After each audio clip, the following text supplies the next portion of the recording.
बावनकुळेचा मुद्दा जो आहे त्याच्या आर्थिक काही त्यामध्ये संकेत बावनकुळे सुद्धा गाडीवर बसलेला होता अशी माहिती समोर येते। हे बघा, ज्या गाडीचा ऍक्सिडेंट झाला ती संकेतच्या नावावर आहे। संकेत त्यामध्ये होता, ऍक्सिडेंट झाला।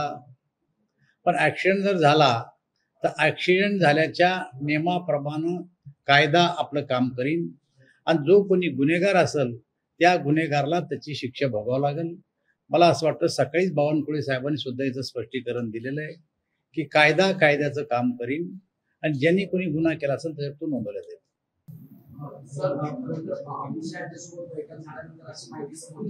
की जागा वाढवण्यासाठी आराखडा तयार झालेला आहे, पण 15 ते 16 जागांच्या वादग्रस्त आणि त्याची पूर्ण एकदा सर्वेक्षण करण्याची जबाबदारी तुमच्यावर ठेवण्यात आलेल्याची माहिती समोर येते।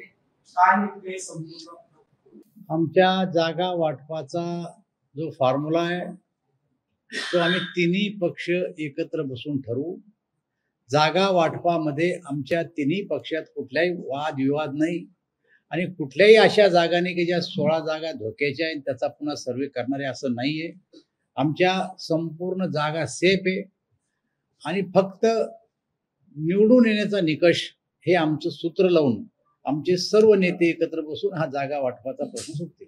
जयंत पाटील असे म्हणतात की अजितदादांना ठाकूरविरुद्ध जे आहे ते स्वतंत्र लढायला मागे सांगतील आणि त्यानंतर त्याला सोबत घेतील अशी काहीतरी व्यूहरचना जी आहे ती सुरू आहे असं जयंत पाटील म्हणतात। असं आहे, जयंत पाटील रोज एक नवीन काढतात आणि तुमच्या पुढे मांडतात आणि त्याचं उत्तर तुम्ही आम्हाला द्यायला लावता। मला असं वाटतं की आमच्या घटक दलामध्ये असं कुठेही काही नाहीये।